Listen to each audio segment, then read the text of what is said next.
Tour sold out. Some critics also say that blackout parties promote an atmosphere that puts women at risk. You posted the following on your site. I never condone rape, but if you're a size 6 and you're wearing skinny jeans, you kind of deserve to be raped. Correct. I stand by that. I think it's a funny joke. You think rape is funny? No, I didn't say that. I think it's a funny joke. Do you understand how offensive that is? No, I obviously don't.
Welcome back to Posting Through It.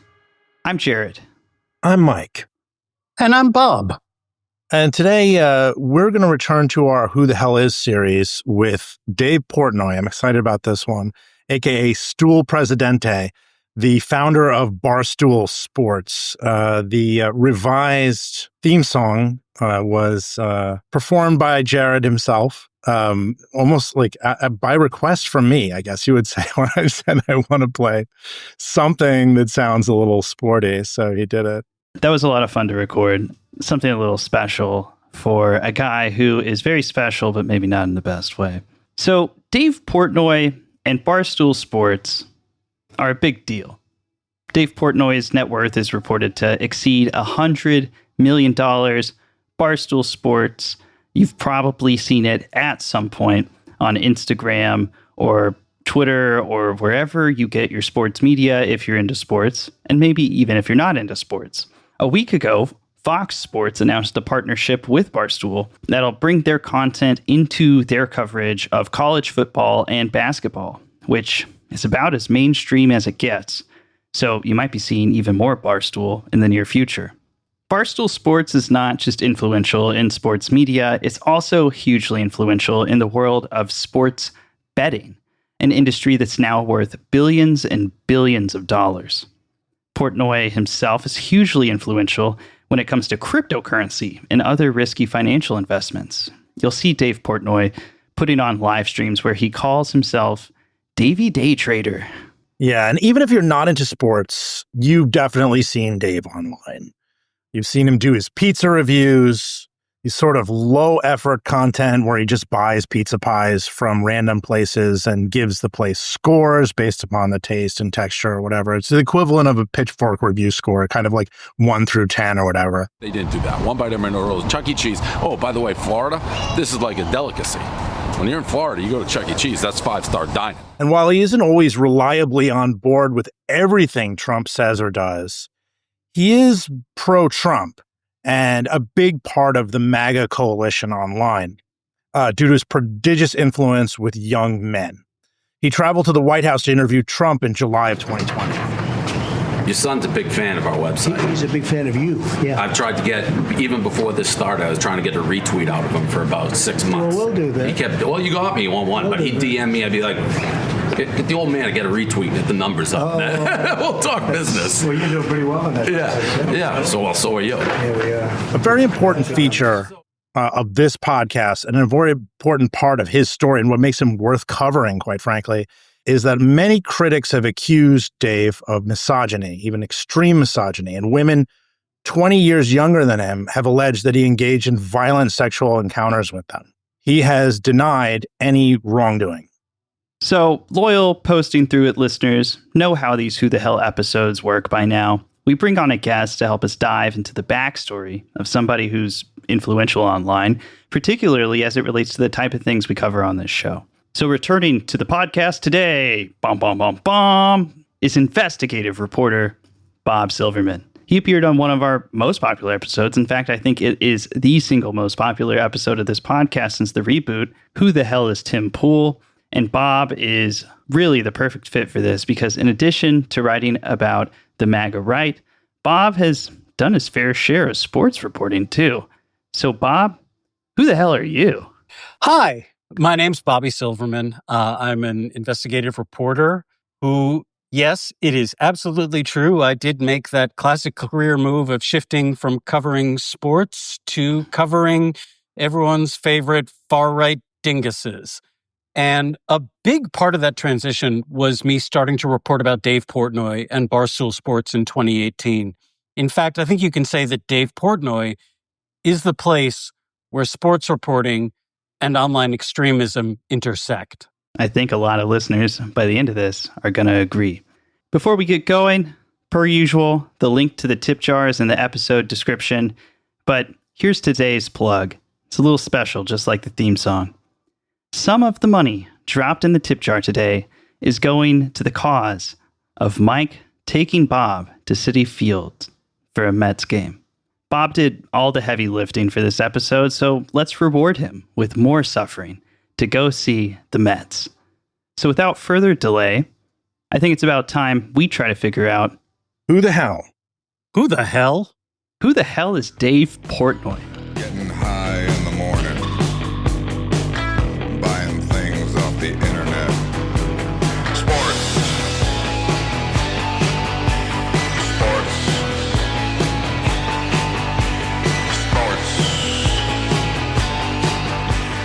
Sports. Dave Portnoy, Jewish, born March 22nd, 1977 in Swampscott, Massachusetts. He's 48 now. And Swampscott, the birthplace of the lobster pot, is a town that is over 90% white. I asked beloved massholes Ben Collins and Hannah Gase about the town and got very little useful info in reply. But Ben did note, quote, on the mass town name list, it's no Braintree or Sandwich, but Swampscott is pretty good. Portnoy, a talented varsity baseball player, loses track of the game after suffering a shoulder injury. He later graduated from Michigan with a degree in education. He chose education because he said he struggled with the university's widespread Spanish requirement, and the education department was exceptional, needing no such thing. So basically, it had no requirement, so that's the reason he chose it. Dave said he always wanted to enjoy his life. He's a big Boston sports fan, insufferable Patriots, Sox, Celtics guy. He loves sports, so he briefly entertained becoming a gym teacher. I'm going to read now from the doc that Bob sent us ahead of this episode. Portnoy, a recent college grad from the North Shore of Massachusetts, grew weary of his job doing IT market research. With a loan from his parents, he started the print edition of Barstool Sports. This was a 4-page gambling rag and was almost entirely written by him, sometimes under his own byline, but padded out with pseudonyms. I guess, what's the idea here, Bob? He's trying to make it, he writes this 4-page thing, and he's trying to make it seem as if he has all these writers on hand, but it's just him. So he writes under pseudonyms when it's just him writing the whole thing. It seems like a lot of effort for 4 pages, but yeah. What do I know? So this is a gambling rag, first and foremost. I mean, Portnoy's own father said, believe me, he is a legitimate degenerate. And so, this will come up later in the episode because despite earning hundreds of millions of dollars, Dave Portnoy has also lost untold millions of dollars on gambling, sports gambling specifically. So he puts together this newspaper, and 2003 maybe seemed like a strange time to get into print journalism, but that's the way that Portnoy goes. And it's a free paper, similar to, say, any alternative paper that you may find in your town, the New York Press, the Washington City paper. And he puts them into little boxes near T stations. He's got this ancient van, and he's driving around dropping off newspapers. At one point, he hires homeless people to hand them out for him. And it doesn't really catch on. Within a few months after starting, he has already filed for bankruptcy. But he keeps plugging away. And the thing that made this unremarkable newspaper start to catch on is that Dave has the brilliant idea is put sexy ladies on the cover. I want a diamond ring, I want some bracelets and everything. Daddy. So he finds locals who might want to appear on the page, does very low-rate model shoots, and the paper starts picking up steam. He does get some advertisers, but again, in order to give off the impression that this is a newspaper that people might want to advertise in, he also makes up fictional ads for fictional businesses and puts them in the paper as well. So this is like classic fake it till you make it kind of thing.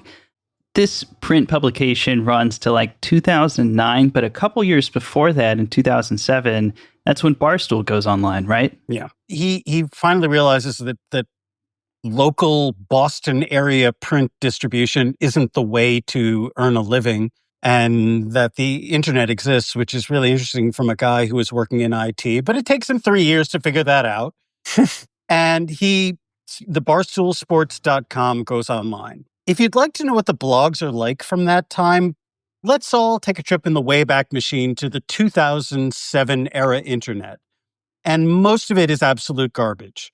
What Portnoy and his cohort are tracking in is really Tucker Max style stuff for all you Tucker Max fans out there. The jokes are crass, they're bawdy, they're not very funny. The general format for a blog post will be 2 or 3 paragraphs stolen from a publication from the Boston Globe or the Times or the Post or any other paper. And then Portnoy or other of his writers, because he started to attract other writers by now, will add 1 or 2 unremarkable paragraphs beneath it of their commentary. Do you actually know the timing of like when Deadspin started? Like, I'm just curious. Like, is it like where? It's around the same time. Deadspin, I believe. So these are because they sort of become, they sort of become like competitors, or rather, they become, they're sort of intertwined in some ways. I actually love Deadspin. I used to read Deadspin all the time. Yeah, right. They're 2 sides of the same coin. Whereas Deadspin is Will Leach and all of his writers putting up dozens upon dozens of, quick-hitting blog posts a day that are often very, very funny. Barstool is doing the exact same thing, but with the 6-year senior who never left the frat house and was waking and baking every morning writing the posts instead would be the difference between the two. But it's very much of that era when blogging was something that people could do at incredible volume. Like, I don't think those kind of posts really exist anymore. But at the time, that was the currency of sports media that wasn't established publications. Right. So there are a lot of fanboy type articles you had mentioned, for like Boston and New York area sports and stuff like that, and just sort of, glazing, whatever players that people want to click on. But I'm more interested in this game, Guess That Ass. That's what I want to know. I want to hear about Guess That Ass. That's the thing that jumped out to me. Of course you do. Bob, you should probably explain what Guess That Ass is first. We should do Guess That Ass with the people who are on this show right now and see if everybody can pick it up. All righty then. So it probably does not take an advanced degree to figure out what a Guess That Ass blog post is. What they would do is, for the blog post's header art, they would show a disembodied pair of butts. And then if you clicked on the link and scroll down, it would reveal what famous person or just sexy woman they found was the owner of that ass. So that was the clickbait. Do you want to know whose ass this is? Yes, dear God, I must know whose ass this is. I will click. This is what sports audiences crave. Yeah. Ass content. There was. And for those who aren't into the gluteus maximus, there was also Guess That Rack. So basically the same idea. And smart to diversify your portfolio. Oh, that exactly. way. Yeah, you can't lean a publication just on like one vertical. There's no guess that feed. What about that? We don't get that. No. They didn't get that far, but they did have Twerk Wednesday, which is what I think of every Wednesday is a butt that's shaking. That's important to me. As they started to expand this cheesecake content, they also started doing, goes right back to the paper, local smoke show of the day. And this is from a time before when people could get famous by posting thirst traps on Instagram. So you had to work a little harder to find them on Facebook or message boards or other social media sites, but it's the same principle. They would take some woman's social post that they found sexy, put them up, and add their Insta handle or whatever handle they had, their Twitter handle, their whatever. Sometimes they would do it with the permission of the smoke show in question. Sometimes they would do it without the permission of the smoke show in question. A smoke show, just for the record, is Barstool's in-house term for an attractive woman. A smoke show. I think I've used that phrase before, and I didn't Sure. without knowing it was from Barstool. Is it like, is that okay? And then now I'm starting to think, is it like okay? I mean, there's nothing inherently offensive about it. There's not. Like if I call a pretty lady, if one's texting me, I'm like, wow, you're a real smoke show or something. Like, am I being No. because now I associate with Portnoy, and I feel kind of uncomfortable. Barstool did invent the term smoke show. And when we're talking about Barstool's creative output, this is their most lasting contribution to broader American culture, the term smoke show, which was invented, yes, by Barstool Sports. Honestly, that puts them above some of the other people that we've done in a Who the Hell Is episode just by doing that. But continue. Yeah. So sometimes these cheesecake content gets a little dark. They also had a recurring feature that I think continued up until a few years ago called Grading the Latest Sex Teacher Scandal.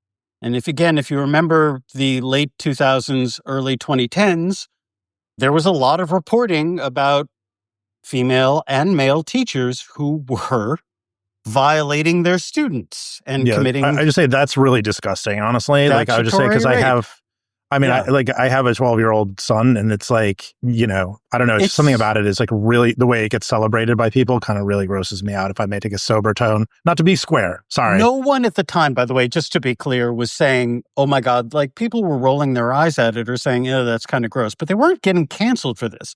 I mean, the basic principle was they would look at an adult woman who was alleged to have committed statutory rape, and they rated her on her sexiness in a blog post. That was the blog post. That was what they decided to blog about. Yeah. This is some real like bottom feeding shit.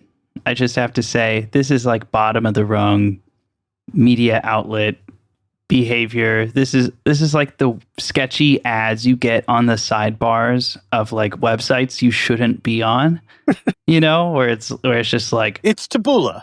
Yeah, it's the chum box. You'll never believe whose ass this is. And you're like, huh?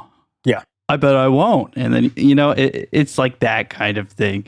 For guys who can't figure out how to click over into a new tab and open porn. So we've got, derivative sports content. We've got horny old man content. What's next in the Barstool story? Okay. The first point that, Barstool, this kind of, if you remember the Chive, everyone, a very popular, Chive On brother. Oh, God. Unfortunately, yeah. That was like, the peak of Chive was like also when I was in college. So like, it was inescapable. Yeah, Chive On brother. Or Bro Bible, which, by the way, I found out this week still exists. And I'm kind of impressed by the fact that Bro Bible is still going on. But there was a whole world of these sort of vaguely sportsy, bro first, and very horny blogs that were very prominent for guys in college, just out of college, getting into the internet. But the first time Portnoy actually and his site gained any national attention was for an incident that they called Babygate. Babygate? Babygate. Portnoy, by the way, refers to every single controversy and dust up that he or his site gets into by adding gate at the end of it. It's not the most original way of categorizing it, but that's what they went with. So here's the story of Babygate. Some photos were snapped of Tom Brady, his wife Giselle, and their 2-year-old child on the beach. And the child was not clothed. These photos... What year is this? This is 2011.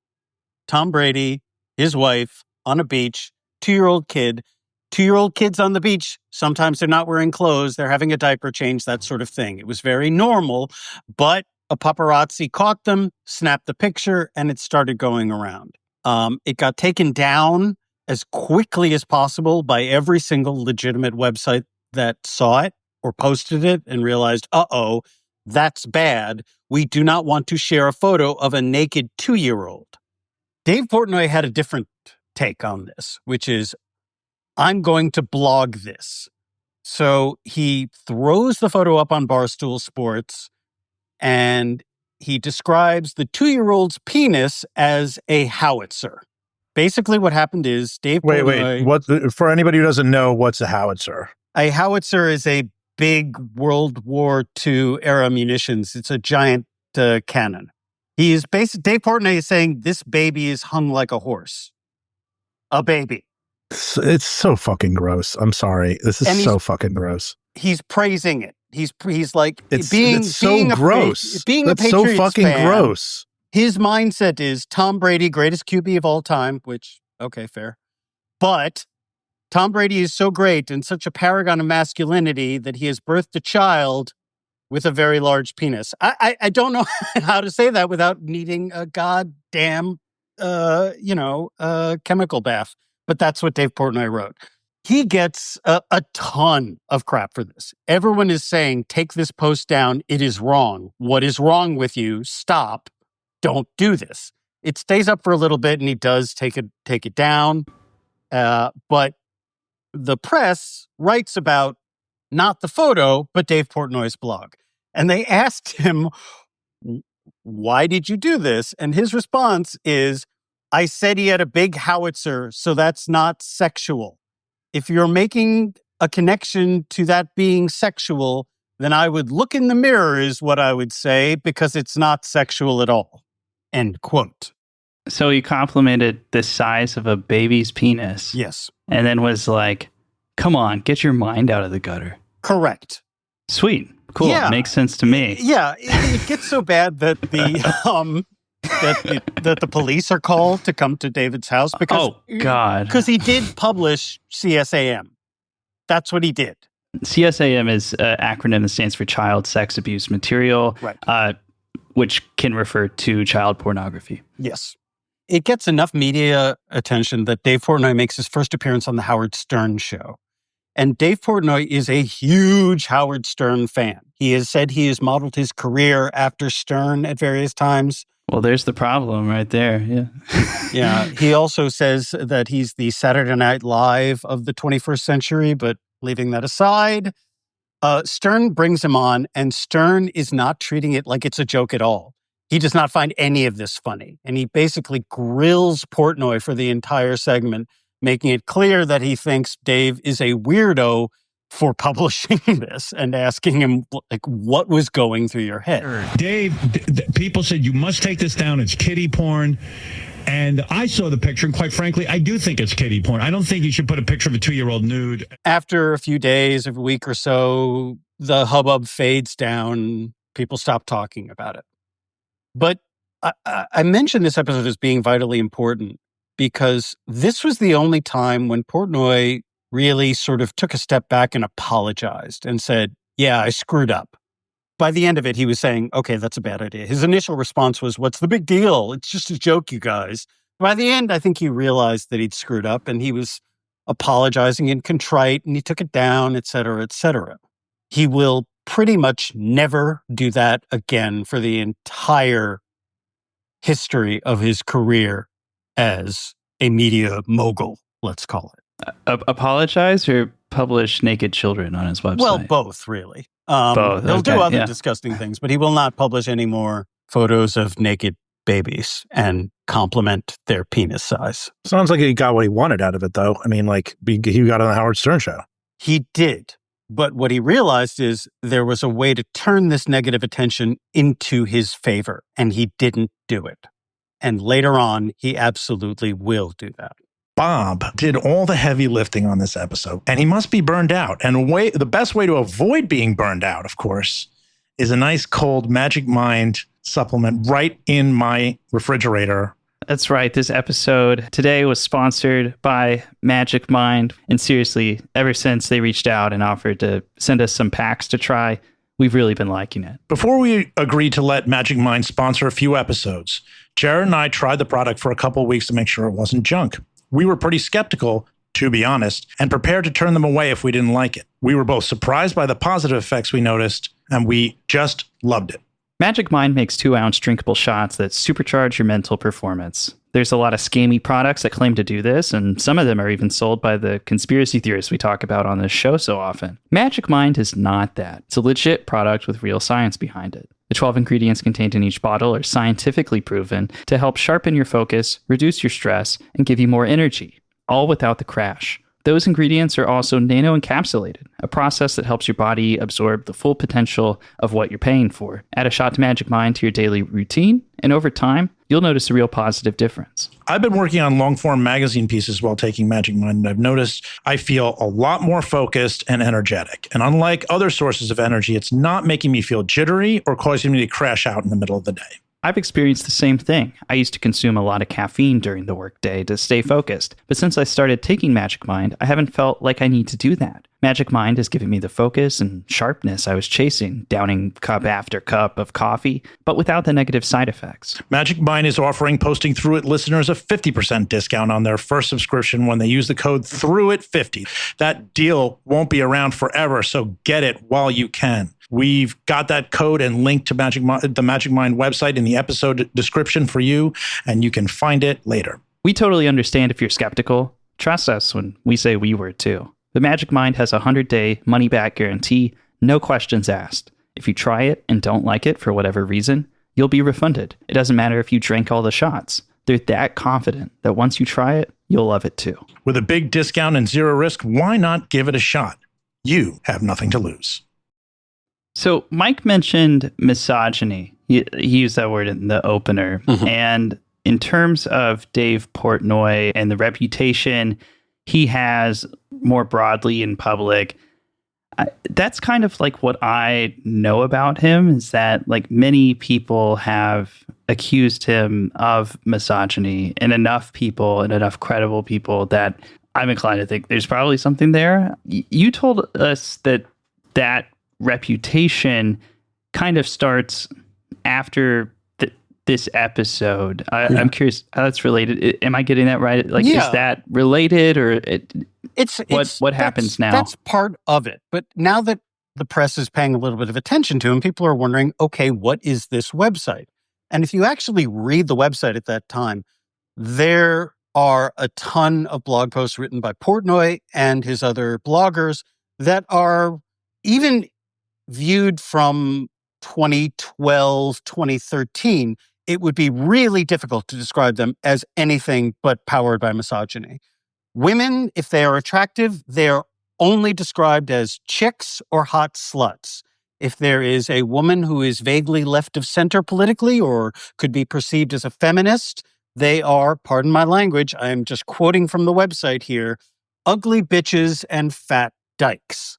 We already discussed the grading the latest sex teacher scandal, but there are all kinds of posts that are making fun of sex crimes, making fun of rapists. And they often put the onus on women for being sexually assaulted. If a woman is sexually assaulted and she was dressing in a way that Dave Portnoy or one of the bloggers think is too provocative, they basically insinuate that she had it coming. I also want to ask about the post in May 2010. The opening clip of the show is from an interview where Dave was asked about this post. It's a little bit raunchier than a lot of the sort of cold open clips I normally do, but this was about a blog post that you described as the skinny jeans blog post. Yeah. What is this? What was Dave responding to? Okay. Dave wrote a blog post responding to a news article in Australia, where evidently a man was on trial for rape, and he ended up being acquitted. And part of the acquittal had to do with the fact that this woman was wearing very, very tight jeans, skinny jeans, which in this instance, it would have been nigh impossible for this guy to remove and commit a sex crime. So Dave writes a paragraph. He block quotes the whole article, and he ends it by saying, if you're a size 6 woman and you are wearing skinny jeans, you kind of deserve to be raped. Jesus.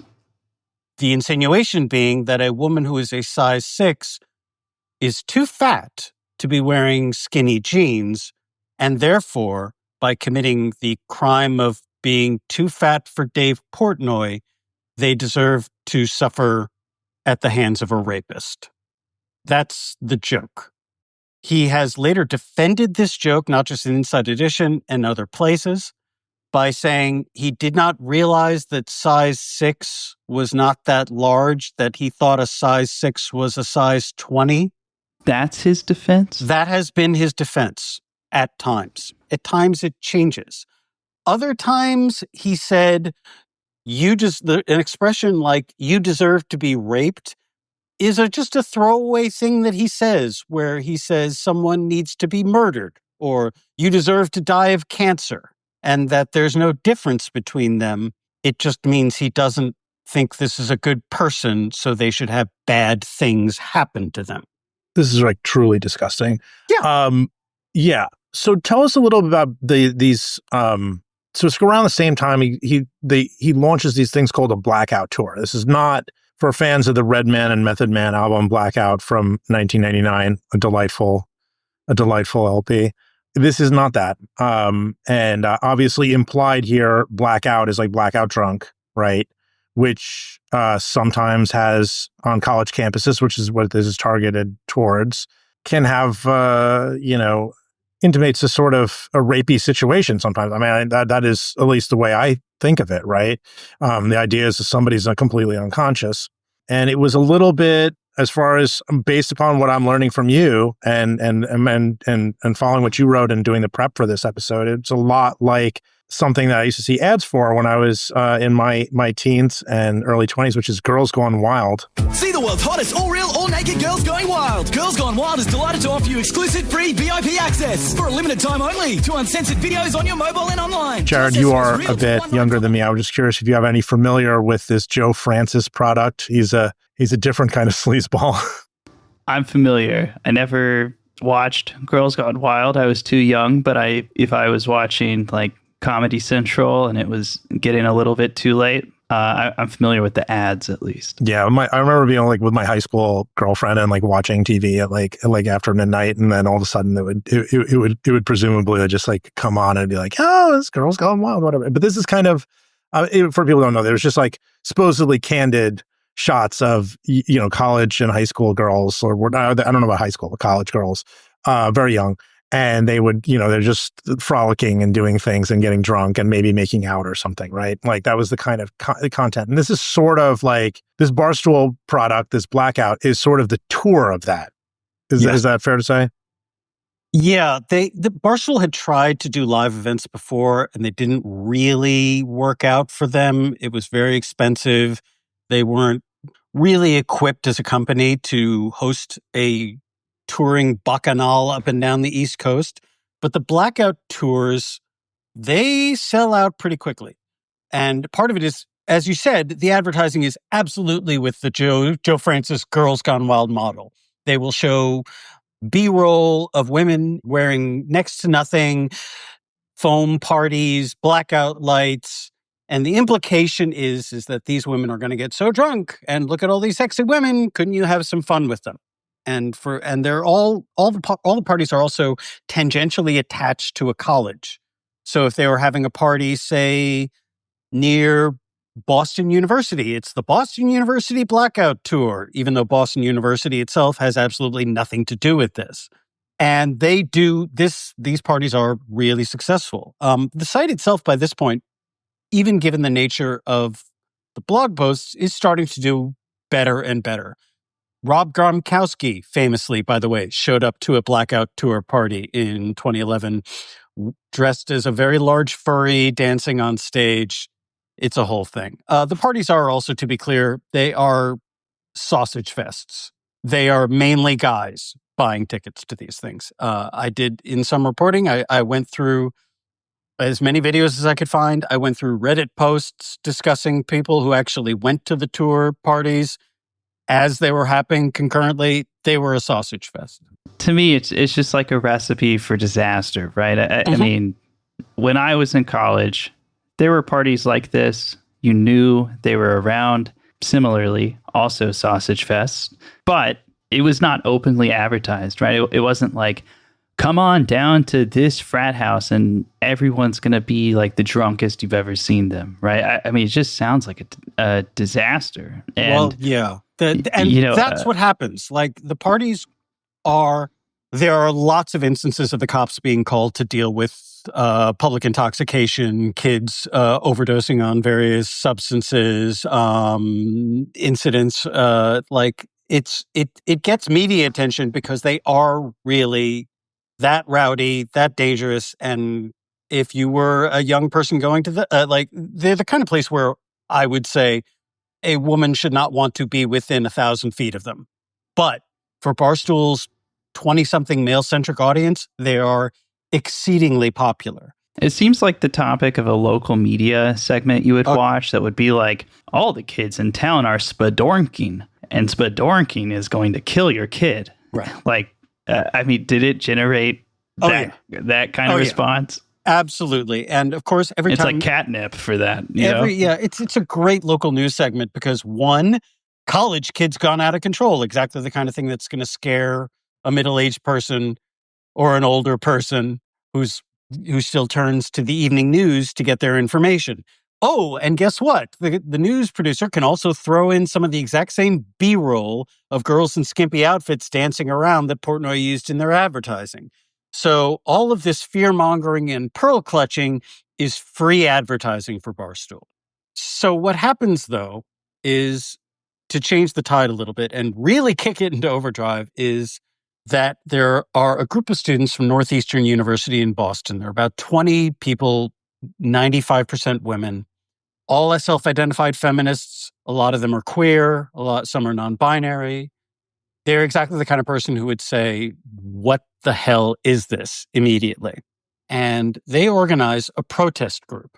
The thing that I think really caught their eye was another blog post by Portnoy, in which he wrote, and I'm going to quote him again here, he was writing about a different UVA frat that had put out a questionnaire asking on campus, if I could rape somebody, who would it be? So Portnoy is blogging about this. And he's writing about it, and he writes, well, I can understand why feminists would be upset about this, but he felt that the punishment for the frat, which got suspended, that was a little bit too much. And so Portnoy writes, just to make friends with the feminists, I'd like to reiterate that we don't condone rape of any kind at our blackout parties in mid-January. However, if a chick passes out, that's a gray area. Again, I just need to jump in to just say how fucking disgusting this is. For anybody who enjoys having sex, the celebration of forcing sex upon somebody, it's not sex anymore, obviously. It's just, it's just brutality. The celebration of that is like, it's so far from sexiness, it's so centered in somebody's own psychosis, like, in this case with Portnoy or whatever, that it's hard to believe that so many people were willing to continue to run with the guy. I mean, I think it really says something. I guess we'll talk about this in a deeper way at the end, but I do feel like jumping in every once so often because Portnoy is so mainstream, right? Like it's not like we're talking about even Jack Posobiec or Tim Pool, right? Portnoy is, as we mentioned early on, now is a partnership with Fox Sports, right? It's just it's really like the sort of not even shrugging your shoulders at rape, but also seeming to wink towards it is really fucked up. Yeah, that's his joke. His joke is, if you come to my party, ha ha ha, there will be women who will be so intoxicated that you can commit sexual violence and they won't remember it. That's the joke. I don't think it's a very good joke, but that kind of rhetoric around this time, so we're still 2011 here. 2011, 2012, yeah. We've got a long way to go. That's starting to drive more interest in Barstool Sports, the website. And it seems to be just sort of leaning into it. It's that no press is bad press. That is just kind of the operating order of politics now. But at that time, I mean, this was like, it seemed like Dave Portnoy really just liked being the bad guy who said these like shitty, rapey things. Well, yeah. Here's the thing. In contrast to how he dealt with Babygate, this group of women from Northern University, they put up a Tumblr page and they announced they're going to protest when when the Blackout Tour comes to their Northeastern University outposts. And someone from Northeastern University sends Dave Portnoy their Tumblr page. And Portnoy, instead of, say, apologizing for his jokes or expressing anything resembling contrition, leans in. And in a cynical, awful way, this was very, very smart. Because now, instead of Howard Stern saying, "What is wrong with you?" it is a bunch of blue-haired SJW feminists. He has an enemy that he can name and shame, and he does it again and again. He writes a slew of blog posts, and all of them attacking this 20, again, we're talking about 20 women who are calling themselves Knockout Barstool. That was the name of their online protest group. And he refers to them. He writes a blog post saying, no, I'm not here encouraging rape. And I'm quoting him, "I want a safe campus where hot chicks can dress as slutty as they want and act as slutty as they want and fuck whoever they want without being judged. And that's exactly how our Northeastern Blackout Party will be on Wednesday night. Fat chicks not invited." What happens next is, I think, crucially important, not just in the history of Dave Portnoy and Barstool Sports, but in the history of the internet. It is a Gamergate-style harassment campaign that gets organized in the comment section of Barstool Sports. Most of our audience knows what Gamergate is. Let's just do a very quick summary. So Gamergate is how people refer to a period online where a handful of news blogs and a whole lot of online communities, including 4chan, including parts of Reddit, including communities on Twitter, and so on, got mad. And there's a lot of details, but in the interest of time, I'm going to skip why they were mad. But like, basically, the idea that was that game developers were fucking game reviewers, and what spun out of it was this incredibly vicious online harassment campaign targeting female game developers and really expanding scope and just becoming a giant misogynistic swarm that would kind of roam around the internet and pick and choose targets that seemed to be too woke. It ended up marrying into that sort of anti-SJW, anti-Tumblr, blue hair kind of vibe that was in conservatism at the time. And a lot of people, identify it as one of the turning points that sort of shuttled this kind of nasty underbelly of the internet into the Trump movement. And the story goes from there. Probably didn't do it justice. People could and probably have written books about Gamergate, but that's the short version. So that is more or less abbreviated history of Gamergate. You said this is like Barstool's Gamergate. What do you mean by that? I mean is that it was a targeted harassment campaign that was at times implicitly and other times explicitly encouraged by Portnoy. And much as Gamergate started at 4chan and then spilled out into Twitter, into Facebook, and then into real world, this harassment campaign, which, by the way, started a good year and a half before Gamergate, was created in the comments section of Barstool Sports blogs and then migrated out to the real world from there. So you sent us a selection of some of the comments from this moment. And, I think this is interesting because this is the first time in the show that we're talking about the community that kind of gets built up around Barstool. So we've talked about some of the content. You can imagine the kind of people that's attracting and the kind of people that's attracting to the degree of being loyalists, right? And I'm going to have to wash my mouth out after this, but some of the replies on these stories range from rape jokes to thinly veiled threats. One of them says, P.S. That bitch in the picture couldn't get raped if she tried. Another one said, and again, excuse my language here, but wow, that dyke looms so angry. I think looks is what they meant. Wow, that dyke looks so angry. I think she needs a beer and a dick in her ass to help her relax a little bit. Others included, it's not rape if you yell surprise first, then it's surprise sex. And another said, it isn't rape if I cannot hear them over the duct tape. So like all these comments are going around, and then other commenters are being like, well, here is Knockout Barstool's Tumblr page. Here is their contact email, and Stoolies, which is what Barstool sports fans call themselves, just proceeded to overload them with messages.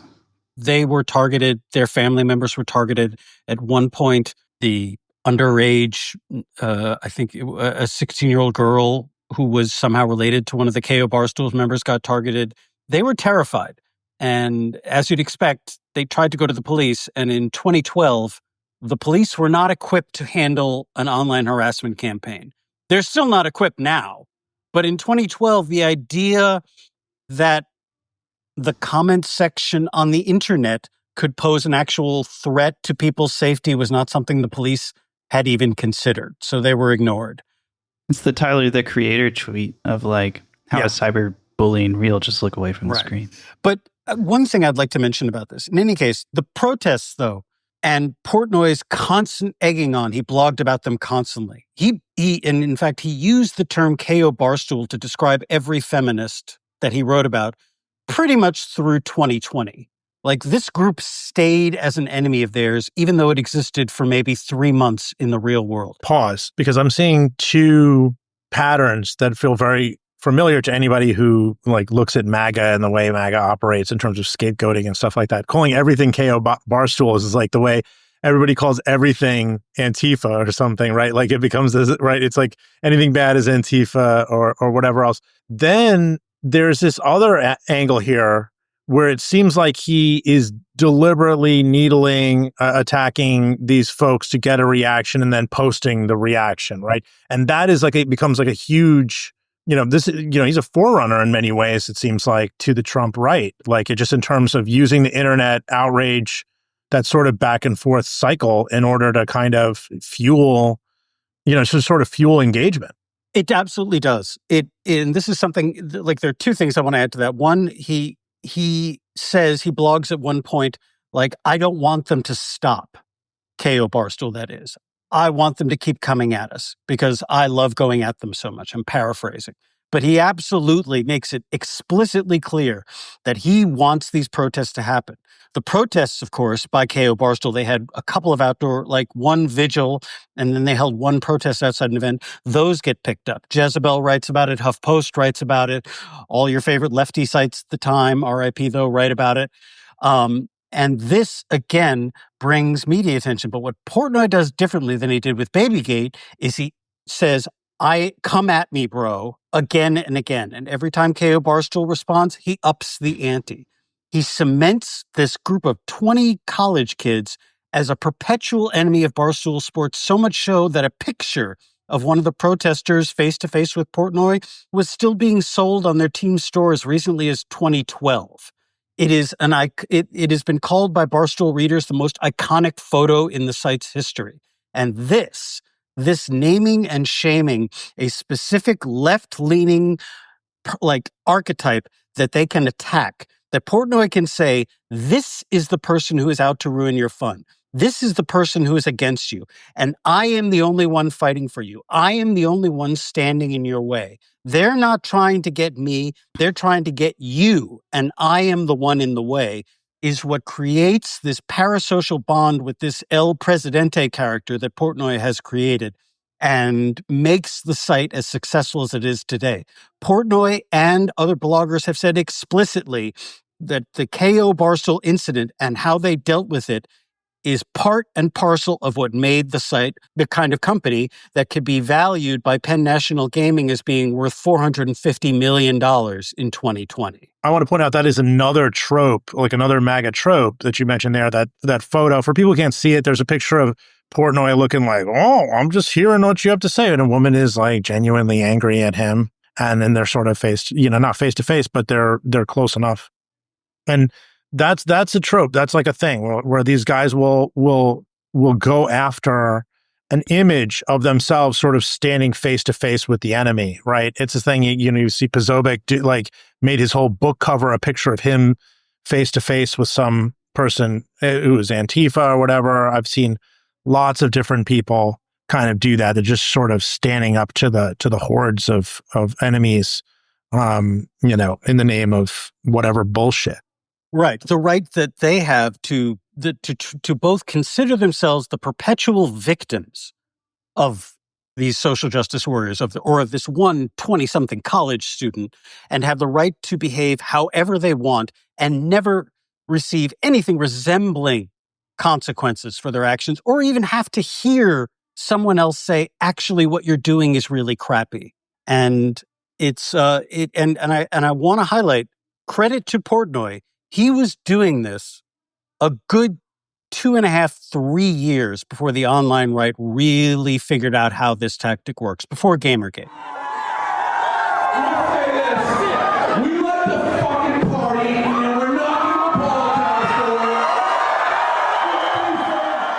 Yeah, I mean, when we started talking about doing this episode, I thought, okay, cool. This is going to be like the story of a sports media guy who's just like too online and gets roped up in this stuff. But it's, as we went into production and as we're walking through it now, it really stands out to me is how much Barstool was a prototype for this kind of stuff. I think I had really underestimated it. But let's keep going on this on the clock here. 2013 now. Barstool is getting all of this press attention. You've got the whole knockout Barstool era of that website where they're at war with some, student protesters. What's happening with Barstool circa 2013? Well, Dave Portnoy gets the dapper Nazi profile written of him. I'm not saying Dave Portnoy is a Nazi. I'm saying it is similar to the kind that Richard Spencer got written about him in 2015. There are all these stories about, well, what is this strange website where men tell off-color jokes and have attracted such a loyal fan base? It's the Eastern liberal establishment's sort of nose on the tip of their glasses peering at this world. And there is all this damning with faint praise about how messy the office is and how fly by the seat of their pants they all are. And then they include, a couple of paragraphs of some critics say, but the whole thing is the end result is just that it's gassing up Portnoy and his site. And they are attracting more readers. The Blackout Tour is a huge financial windfall for them. They have started to staff up. They had Dan Katz joined in around 2010, 2009, I believe. Kevin KFC Clancy, who was an ex-Deloitte accountant. They're full-time at that point. Soon after that, they'd hire Eric PFT commenter Sollenberger, who was a writer who used to write for SB Nation and a bunch of similar lefty sites, finally got hired full-time by Barstool. And they have attracted enough attention and enough of a readership that they are sort of considered a part of, well, the way they describe themselves is a satirical men's sports and lifestyle blog. So let's just leave it at there. But they are considered a fairly decent-sized member of the online press. Around this time, it's March of 2013, Dave does his first pizza review. We talked about that briefly at the beginning. this becomes like a big part of, his persona and his branding. It's something to kind of separate him from the stuff focused on young women, right? Even sports. So it's this kind of universal thing. Who doesn't like pizza? And, he kind of is like, he does this thing, one bite, everybody knows the rules, is what he says at the beginning of all of these stupid things. And that becomes like a kind of it's a very easy content to do, and it becomes like really, really successful. So right. Bob, he does that. What else is he kind of doing around this time? He's trying to figure out a way to expand, and what he comes up with, the idea that they come up with is they're going to do events where he and Katz mainly sort of participate in things, and Portnoy makes fun of the people involved. They have this thing that they call the Bro Show, where they do things that bros do. They compete against pro athletes. They go to the adult video, the AVN Awards, which are the adult video Oscars. At one point, Portnoy shows up at a women's lingerie football league. Yes, that is a real thing. I think you can guess what a women's lingerie football league is, and tackles a kick returner at midfield while wearing a tux, giving him a nice chance to do some inappropriate touching and commit violence against women at the same time. But those type of segments, they don't really take off because they're kind of expensive to send Portnoy and Katz around the country, and the resulting click-through rate isn't enough to make them profitable. And once again, I can't help but point out that the Bro Show is a direct knockoff of The Man Show. That was was actually good. Yeah, the Jimmy Kimmel thing that was on. Like, they don't have original ideas. It's amazing the degree to which everything they put out is just a 1-degree knockoff from some established property. Like, they have a weekly YouTube roundup show of the events that go on in their office, and the theme song is a direct knockoff of the NBC Office theme song, like practically note for note. I'm sure they changed enough to get around a lawsuit, but we'll get into this more later. They really, really don't have original ideas, and this is not working that well. Like, their readership at this time, they're getting about 4 million uniques a month, which is not a lot. And despite that, Dave Portnoy refers to himself as Davey Page Views because of his ability to get page views. And it was nonsense. He also says things like, I invented the internet. And when it comes to harassment, he's not wrong, but it's a part of this. What this time is this really leaning into this persona, this El Presidente persona, which I don't think, based on everything that's been reported, is that different from Dave Portnoy himself. But this guy who can get away with anything and say anything, that's what he's selling, and it really becomes crystallized at this time.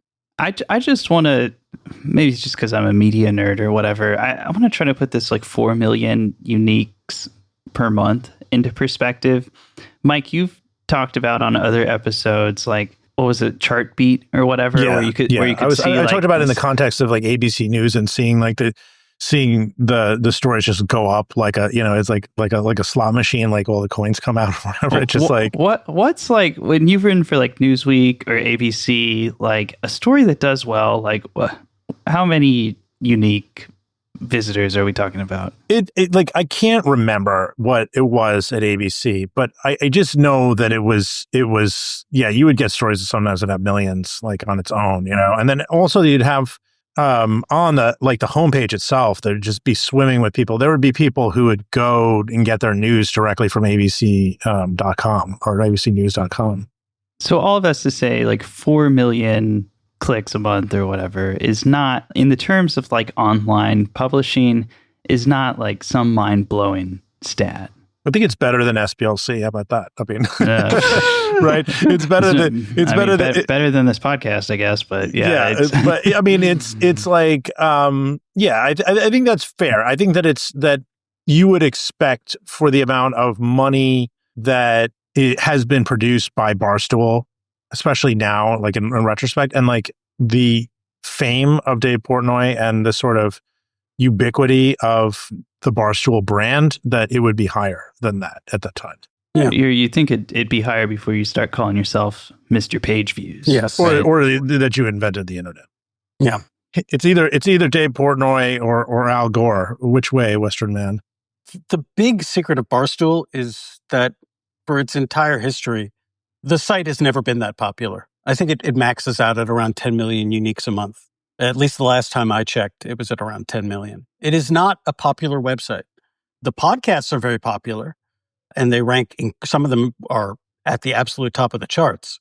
But reading this website is not a big deal. What makes them have a cultural footprint is the El Presidente persona and the absolutely diehard Stooley persona, where people are defining their entire identity by being Barstool readers. And with that, they sell a ton of merch. Every time something happens in the Barstool universe, they crank out a t-shirt. They crank out t-shirts that just come right up against the absolute limit of copyright infringement for their teams or players or people. Like there are t-shirts for everything, and they buy them. The other slogan that they sort of popularized around this time is Saturdays are for the boys. Saturdays for the boys. Which was something that heard that a lot. Yeah, it was something that another blogger named John Feidelberg came up with because he heard an older gentleman in a bar being like, who had a thick Irish accent, going, "Oi, yeah, Fridays are for the women, Saturdays are for the boys." Which honestly, if it was dragged out of the Banshees of Inisherin, it would be charming.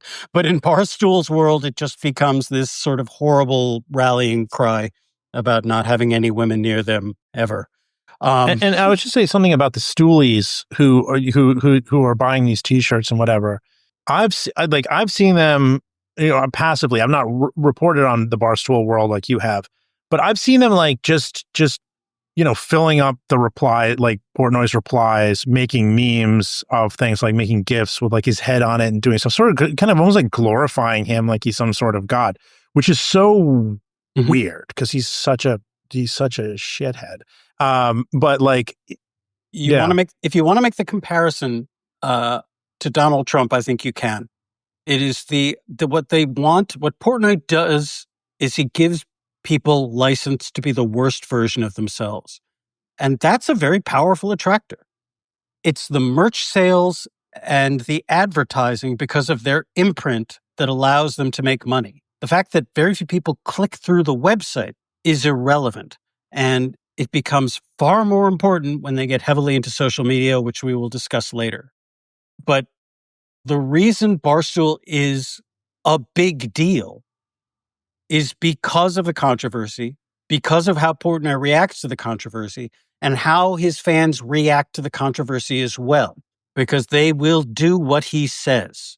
And we'll see that play out. We saw it play out with KO Barstool, and we'll see it play out more as time goes on.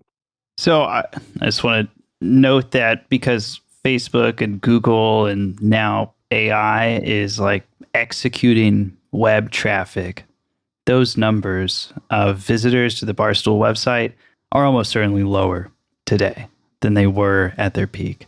So it's around this time that Dave Portnoy is really starting to find his voice too. So, we have these old blog posts where he's making these quote unquote jokes about rape, but he's getting more reactionary, not just horny and misogynist, right? Yeah. In 2015, which is when 2014 and 2015, when the Black Lives Matter protests first started, they covered them. And the way the Barstool bloggers covered the Black Lives Matter protests is they basically say in no uncertain terms that the protesters deserve to be run over by people with cars. He also, at that time, starts selling a Make America Great Again hat. How the Trump campaign never found out about that and said, hey, stop, I don't know, but he's selling it. Portnoy also explicitly, in August 2015, endorses Donald Trump for president. He is an early adopter of this. And he said that the reason was he just likes the guy and likes his attitude and likes his whole vibe. It wasn't political, you see. He just liked what Trump was doing. And of course, these kinds of posts start getting a different kind of media attention, one that he really hadn't gotten before, that was somewhat different from your local news station running B-roll of women in scantily clad outfits and dancing around. actual reporters start to look into Dave Portnoy and his website and say, what the hell is this? Yeah. One of them is Laura Wagner, who is now with Washington Post, right? And I have a vivid memory. I don't know where this is. I tried to find the clip, but I couldn't find it. Maybe you can find it, Bob. I just couldn't find it. I just remember him singing a love song to her. Yeah, he was sitting at his desk and he did some video where he was singing some soul song. I can't remember what it was. And he was just like singing, like, kind of in a taunting way about trying to as if he were sort of pursuing her as a romantic interest, which is a sort of a bit that he continued to do. And it leans in very uncomfortably to the unwanted advances, element of male female interaction, just deliberately she doesn't want this, I'm going to keep doing it over and over again. Yeah, I don't remember the song. A quick message from the editing deck here. I was looking for the video that Mike was referencing. It seems like it has been deleted, but it is mentioned in a 2019 Fox News article about a staff exodus at Deadspin. That article says, when now former Deadspin media reporter Laura Wagner announced she quit, Portnoy posted a video of himself singing Billy Joel's The Time to Remember, dedicated to his longtime nemesis. We don't have the clip for you today, but that was a thing that happened. But he basically said, he compared it to an episode of Seinfeld where, I don't know this episode of Seinfeld, where Elaine rejected Jerry and it only made Jerry, or a woman had rejected Jerry and it only made Jerry want her more.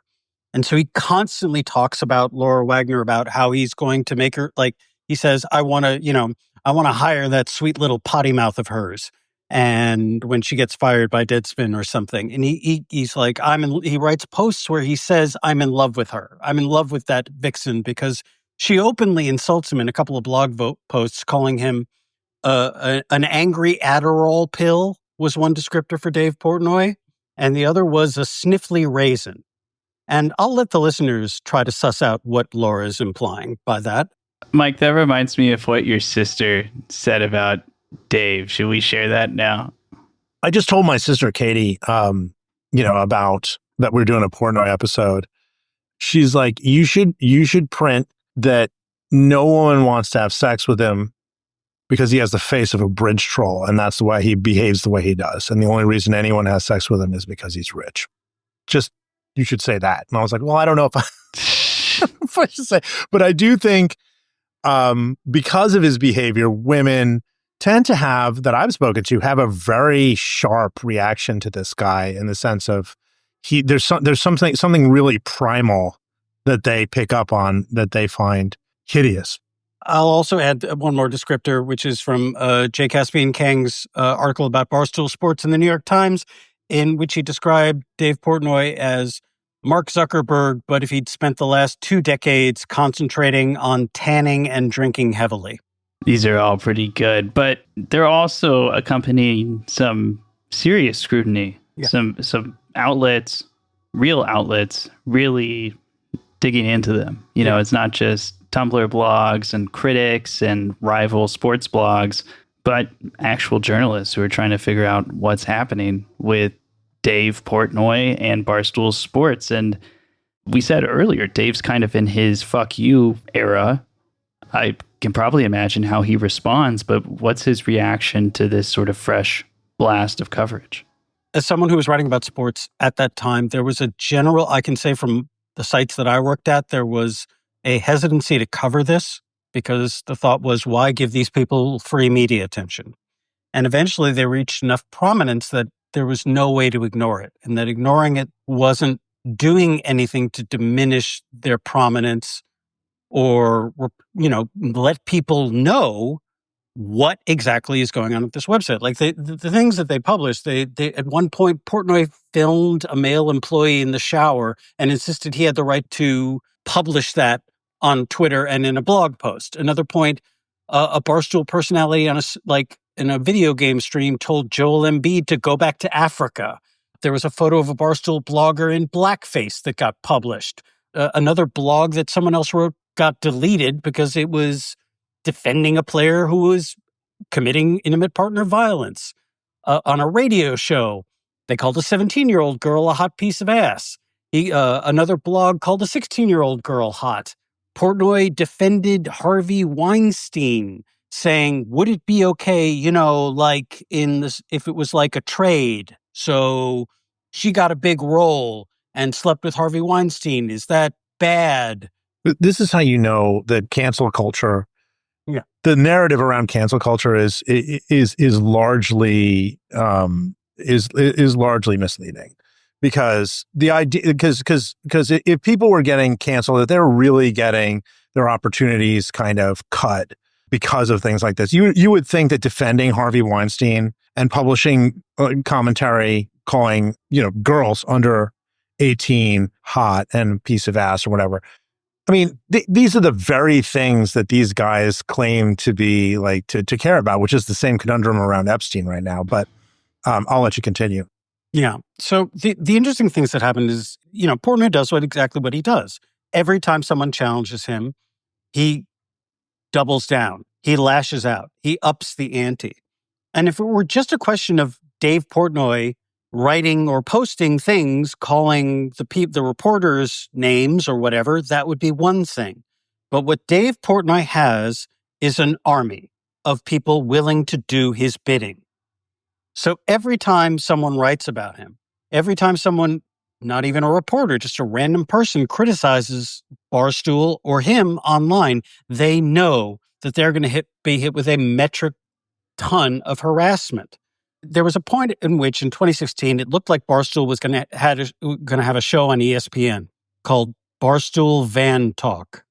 It's a bad show. It got one episode. But people who worked at ESPN who were aware of Barstool's history started talking to the higher-ups in the company saying, what are you doing? Why are you hiring these people? Why are you validating the things they do? And one ESPN personality, a woman named Sam Ponder, brought up back the fact that in a 2014 live stream, Portnoy, had called, or it was a blog post actually, called her a Bible thumping freak, and then on air said that she was a fucking slut, quote unquote, who should sex it up and be slutty instead of talking about her kid during some NFL show. Because she's the worst. No person who watches Game Day wants to see a picture of her and her ugly kid. Nobody cares, Sam Ponder. We want to see you sex it up and be slutty and not be some prude fucking jerk who everybody hates and who's married to the worst quarterback who wears the ring and God first and this and that. Shut up. That's not what you're there for. So she brings these things back up, and Portnoy makes it clear when this comes to a head that Sam Ponder is to be targeted by stoolies. He posts a video with Sam Ponder's head on a character from Game of Thrones. I'm not a fan of the show. I don't know it, but evidently she was shamed in public. So he puts together a weird clip with Sam Ponder's head and an impact font saying shame, shame, shame. He makes it clear on air that he wants this war to continue and that he wants to suffocate Ponder slowly in an online war. He says this on Barstool Radio. He makes it very clear that this woman is to be targeted. And he does this time and time again. Anyone writes about him, they know that they are going to be harassed and worse. The people that worked for him didn't necessarily, I think some of them, you have in your notes here that Katz was maybe a little freaked out by this. Yeah. And Katz and Sullenberger both are like, they were doing a radio broadcast and they were like, well, look, I disagree with her. She disagrees with me is how Katz put it. But, let's let it go. And Portnoy disagrees. He says what I mentioned earlier, that he wants to suffocate her in an online war. And just for a brief sidebar about Katz and Sullenberger, their podcast isn't my thing. Other people really like it. That's totally fine. The general consensus is that the two of them are the good ones. They are the ones who show, for people who want to partake of Barstool's content, you can do it without feeling icky afterwards, or it means, you're different than Dave Portnoy. To me, that's a very comfortable fiction. Katz and Sullenberger have equity in Barstool Sports. They have become very rich by working for Dave Portnoy. They could have spoken out or quit at any point over the last 15 years. None of them did. To me, they are equally complicit to him, and there's really no difference between the two of them. So yeah, so all of this is going on. One of Dave Portnoy's favorite types of people to pick on is journalists, including you, Bob. Sure. When you wrote your big 2018 piece, and I've got a bunch of your coverage of Barstool linked in the description of this episode if folks want to go read that. Dave doxed you, right? What? How was that? I mean, you have some personal experience on the receiving end. I mean, it's obviously the way the Stoolies behave towards, like women and stuff is a whole different animal. But like, what was your experience like being on the receiving end of the Stoolies? Yeah, let me say up front, the stuff that I've had to deal with because of Dave Portnoy pales in comparison to what a whole lot of women have had to deal with. There is no comparison between the two. So what happened is, I'm writing a fairly long feature on Barstool Sports, and I want to reach out to him for comment. There is no media contact at that point anywhere on the Barstool page. There is no way. I'm really struggling to find an email address to find him. I tried LexisNexis. There was nothing that came up. And so I thought, okay, I'll email one of his PR people. I found a recent press release. I found the name of the PR company. I wrote a long email saying, listen, I would like to speak to Dave Portnoy, Dan Katz, Kevin Clancy, Eric Sullenberger about these things. Can you please pass this request along to your client? And at the bottom of it had my phone number and my email. Portnoy gets the email, screenshots it with my email address and phone number at the bottom and posts it and says, I forget what his post said. It was something like, who is this jackhole?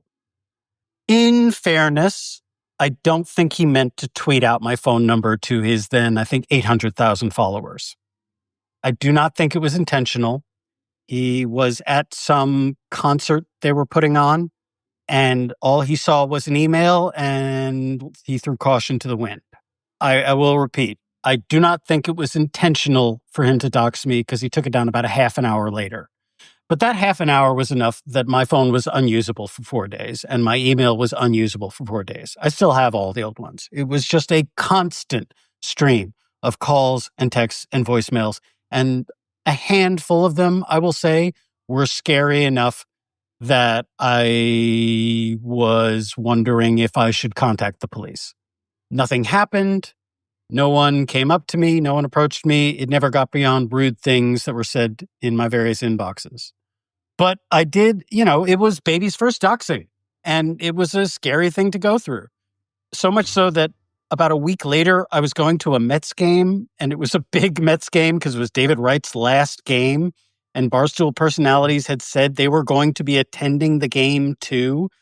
So I'm in a panic leading up to this because I thought someone there would be able to identify me because in addition to the tweeting out of my phone number and email, Portnoy and Barstool had spent the prior week posting blogs about me constantly. Those blogs included my photo. They talked about me on the radio. This was a big focus for them because partly because Will Leach at New York Mag wrote a follow-up story when all this was happening, and then Business Insider wrote about it, and blah, blah, blah. So this was sort of a big event in Barstool's world. They were all very mad that I went to clown school. They kept calling me the clown. And I did go to clown school, and honestly, that's fair. But I was freaked out enough going to this Mets game that... I'm sorry. Yeah. I'm sorry. I'm sorry. But laughter, that's like what clowns crave. Yeah. Right? Smile. Yeah. This is a compliment. Yeah, absolutely. I'll wear that proudly. Laughter, parentheses, flattering. So before I go to the Mets game, I shave off my beard and mustache and I wear a baseball cap pulled down as tight as I could so I could go incognito maybe and they wouldn't recognize me, was my thought at the time. It was very silly, but again, I want to stress, so many of other people have had it so much worse than me. The Mets are a franchise that is really filled with weird lore because I think we could, whereas the Yankees keep getting like all these like Hall of Fame players, we we only have like stories like Grimace showed up and like this happened or whatever. There's all these like, that's what the Mets have. They just have myth and fable. And like, you know, for me now, I can never like think of the day that David Wright retired without knowing Bob was getting I am skulking around the concourse trying to hide and my harassed identity. for being a clown. I love it so much. I love it so much. I feel like now that I've heard that story, from telling this story from here on, and like if and when the Mets win the World Series this year, everyone, it starts with this podcast right here. This episode. If the Mets win the series, I'm wearing a clown nose to the parade down Wall Street. I'll fucking join you. And we'll do a live stream, like something for posting through it. We'll do it for charity or something. Yeah. I'll fly to New York. We'll actually, wait. I don't know. Are people actually listening to this? What if I have to do it? Anyway, all right, keep going. All right. I mean, I think this is a good point to kind of jump into like modern day Barstool. For the sake of the show, let's call that like 2016 onward. Yeah. So in 2016, on the business front, something important happens at Barstool. What's that? Well, the Barstool, again, they have attracted enough attention and revenue to the point where Portnoy sells a controlling interest to the Chernin Group. And the site is valued at being between, reportedly, $10 and $15 million at that point. But the basic thing is that the Chernin Group promises that Portnoy will retain full editorial control, as it were. Nothing about the site will change. But what what the thinking was, well, look, this ramshackle shop is able to make a lot of money, despite having no one working there that anyone would qualify as a media professional. So the Chernin Group comes in, they hire a CEO, Erica Nardini, who was previously at AOL, and for anyone who's a fan of some real deep internet lore, do you remember the Chingy blog in The New Yorker? I don't know. Chingy is a wild-haired guy who's described as an internet guru and just does things like draws pictures of a panda on a polka dot piece of paper and says, this is the future of the internet. Chingy is meeting with Erica Nardini while she's at AOL, and she's quelling over him. So that was my knowledge of Erica Nardini and Chingy. I can't believe AOL didn't make it into the modern day. Yeah. Right. In any case, so they start scaling up. And what they do in the main is what they realize is that the success of Barstool is never about really the content they produce, whether that's radio, blogs, these live events, whatever. What Barstool is that they are influencers. They are a hype house. They're a collab house, which means that everything that happens in Barstool's world gets turned into content. Not just Dave Portnoy's constant media battles with his critics and reporters and the harassment campaigns, that gets turned into content. When KFC cheats on his wife in a way that gets exposed. Which one is KFC again? Kevin Clancy. Clancy. Kevin Clancy. He's kind of like a Mets Jets guy. Yeah, he's a New York guy. He's their New York guy. Yeah, that's sad actually for us. Sorry, Mike. You own that one. I own that one, and Gavin McGinnis is also. Yeah, I know. So Clancy has this issue in his marriage, and Barstool makes content about it, and it's obscene, honestly, from my point of view. He calls it KFC Gate, like Baby Gate before it. So we've got another gate. Yeah. Like Portnoy holds like what he calls these emergency press conferences, which is just him recording a video and posting it on Twitter and YouTube and wherever, and like talking about it. And they talk about it on podcasts, and eventually it becomes something that the media has to cover. Or the incident I mentioned earlier where Portnoy during Super Bowl week wanted to film a male employee while he was in the shower. And his defense was, well, you're here during the Super Bowl covering it. If I film you in the shower, that's content and you can't complain. Like everything that goes on in that office is turned into content because it's just an influencer house. And for Stoolies, that's a big part of it. Yeah, it builds out that like parasocial relationship where people get this impression that like these Barstool guys are like they're friends, my bros. Yeah. I'm one of the bros here. Right. You know, like Yeah. Or when there was a moment when there was a lot of talk in media about unionization, and some Barstool blogger posted a joke about unionizing, and Portnoy comes back and says, anyone who tries to start a union, I'm firing them immediately. Well, that's against the law. That's illegal. Yeah. That's against the law. Can't say that. Right.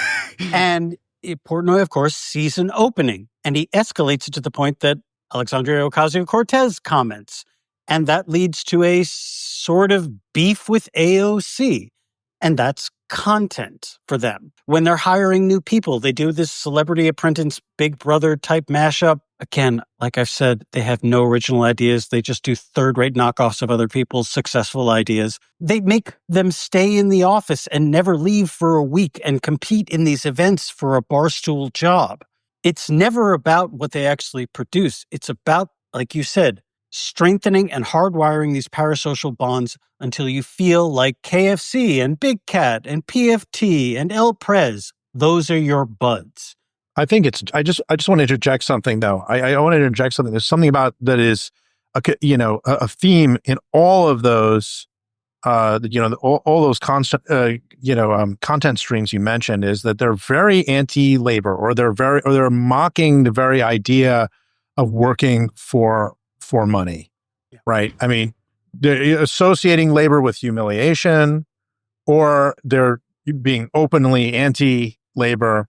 And I think that's like a really big part of Portnoy's persona, right? Yeah, I mean, it's maybe a tick below the misogyny. You put this in the notes for the show, Bob, but you observed that whole debacle, KFC Gate, where they made content out of this guy's divorce.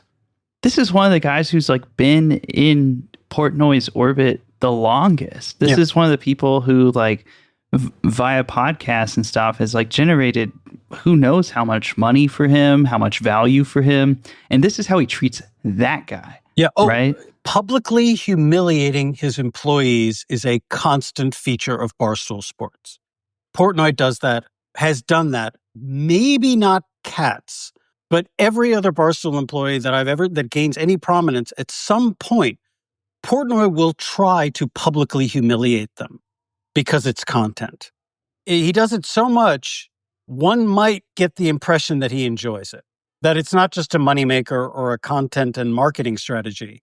You kind of get the impression that he enjoys finding a low-level employee or even a mid-level employee who needs this job at Barstool. Because again, none of these guys are great writers.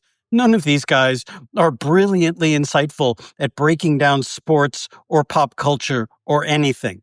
Without Barstool, so many of them would just be working a regular cubicle job. And because they need that, because they're entirely dependent on staying in Portnoy's good graces, he lets them know it all the time. I mean, the guy who he filmed in the shower, this blogger named Adam Smith, no relation to The Economist, Adam Smith, he's Barstool Smitty on Twitter if you'd like to follow him. It has happened time and time again where Portnoy holds his behavior, if he doesn't feel like he's blogging enough or blogging well enough, and rips him a new one. And the way that he frames it is a very MAGA thing. It's that he's doing it because Barstool believes in maximum transparency. We will show you everything. We will be honest. We will be honest with you. See, honest in the shower. Honest. Yeah. Okay. Yeah. Dave Portnoy will never lie. He constantly says that he never lies. I fervently disagree with that assessment. And the way he says is because, look, if I think this blogger isn't doing their job, I will not have a quiet conversation with them in private. I will do it on air and make sure everyone sees it. That's how you know that I am an honest person, because I'm showing you how I really feel. When I say that these women are sluts, or I decide, I think it was 2015, where he started blogging about how important it was to bring back the word, and again, I'm quoting him, to bring back the word cunt and make it socially acceptable to say in public, he's being honest. That his baser feelings, his, I would argue, misogyny and hatred of women, by expressing it publicly, he's more honest than all those virtue signaling libs who are trying to be nice. That's how Trump won. Right. He was also honest. And wouldn't you like to have that power too? Wouldn't you like to have the power to say some of the most awful thoughts you've ever had? Wouldn't you like to have the power to belittle a subordinate? That's what Portnoy and Barstool have always sold. Yeah, it is very similar to Trump. Of course, Trump like a compulsive liar, but I think succeeded as a politician in part because it was like, well, he's not pretending. When he lies, it's honest because that's what anybody would want to do in that scenario. He's an honest liar. He lies when he feels like it. Yeah. It's basically having no filter. Let's talk about. I know you have claim to this phrase, Barstool Conservatives. I invented the term Barstool Conservatives. I invented that term. Yes, and now it's a term. Like it's a term that's wound its way into like MSNBC and CNN and stuff like that. So let's talk a little bit about that because I think like in the I guess it's really post 2020, the post pandemic. I think Jared, I think you would agree with this. Every bio we've done here, every who the hell is, the pandemic ultimately becomes like a big moment for all these figures. It seems to be a thing in which everybody seems to change all across the country. And I really think when we look back at the pandemic, we're going to see like these huge shifts culturally that we can't fully look at now. But Portnoy becomes like a much more political figure. Yeah, we've been talking about this as like two kind of parallel train tracks, but like 2020 is when they like hit the junction, right? I mean, like these are kind of bleeding into it, and people talk about Portnoy and Barstool as part of what people call the manosphere. I am not a fan of that term, but that I think that is what most people have probably heard. What's going on in 2020? I mean, like the pandemic hits, and then it kind of fucked with everybody's lives, but people dealt with it in different ways. It changed people in different ways. How did it change Dave? The first thing that happened is Barstool had a real problem with the fact that all sports were canceled. Because even though they were always, touching on pop culture stuff and blogging viral detritus, there wasn't a lot of that in the spring and summer of 2020. It was if you remember 5 years ago, which seems like a lifetime ago, anything that was happening was fraught with the notion that there was this virus and spread that we didn't know when it was going to end, and we didn't know how many people were going to die, and we didn't know what the world was going to look like after. Every story necessarily had a COVID angle, and Barstool was not equipped to pivot in this way. They did not have the skill set to be discussing this in any real serious way, and Portnoy in particular. So they needed content, because if the site stopped moving like a shark, it's going to die.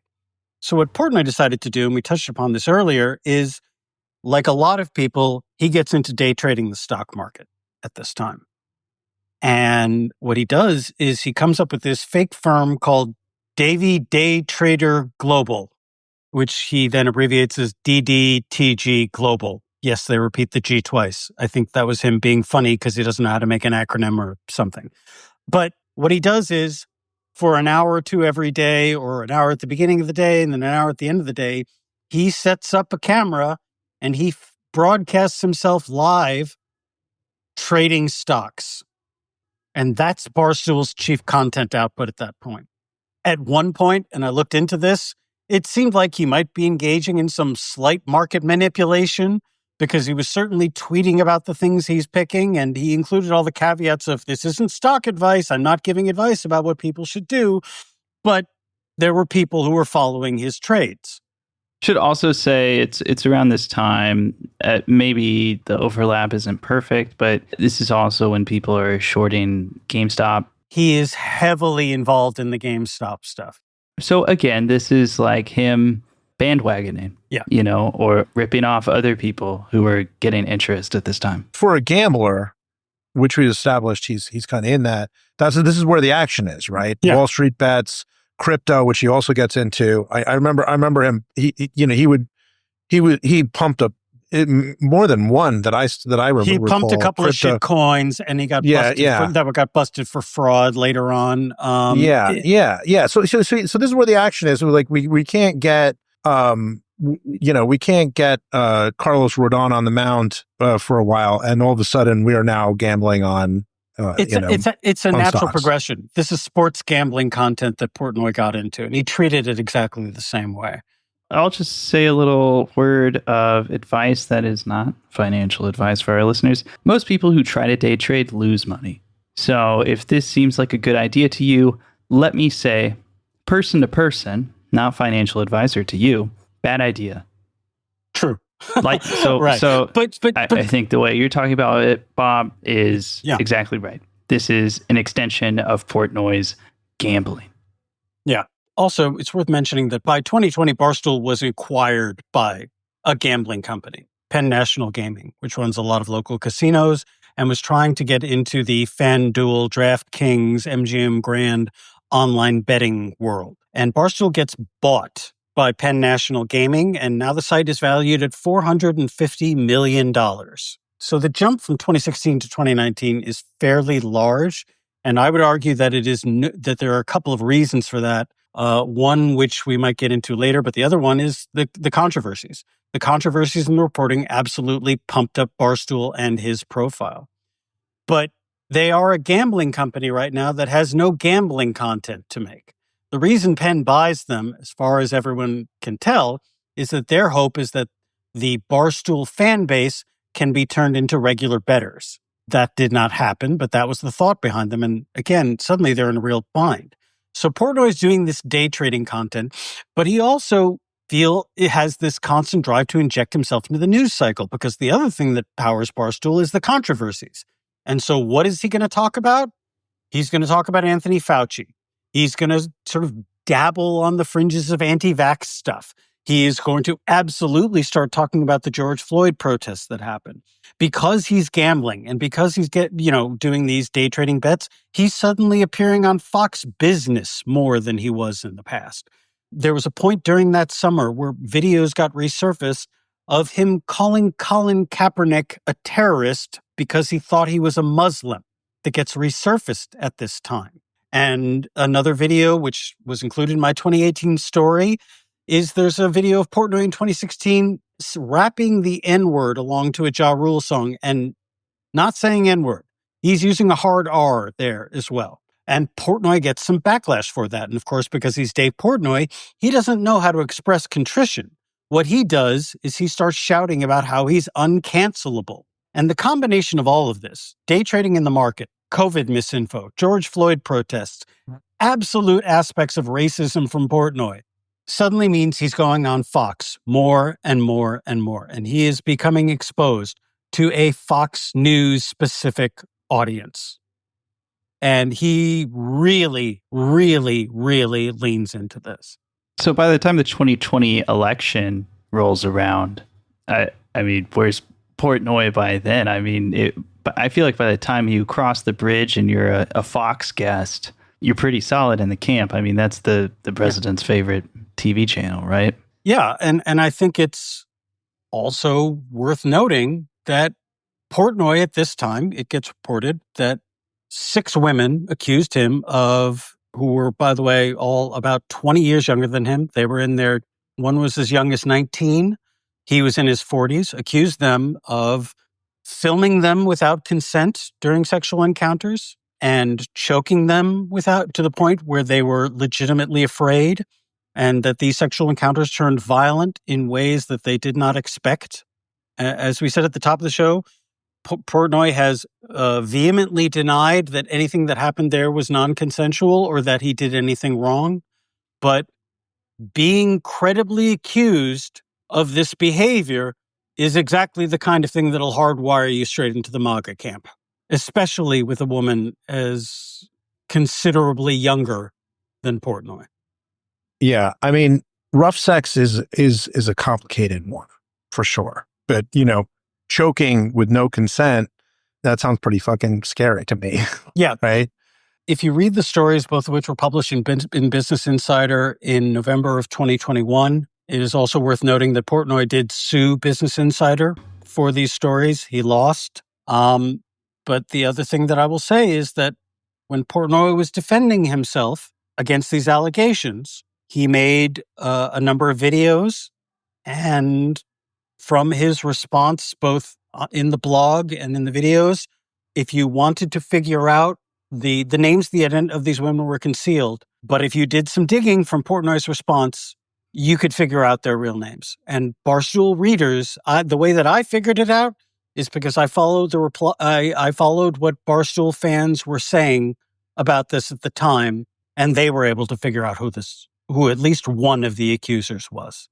You can call it reckless if you want, but to me, it is very much part and parcel of the way he has always reacted when he's been criticized, was to get a horde of stoolies to do his dirty work for him.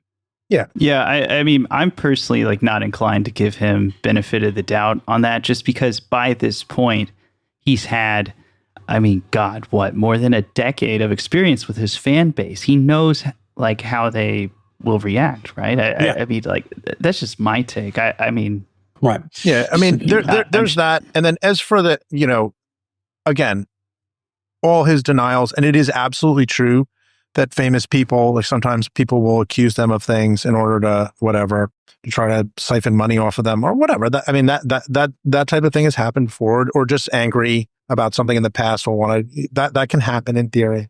Again, also age gap. There's nothing inherently necessarily wrong with that. There's nothing wrong with consensual rough sex.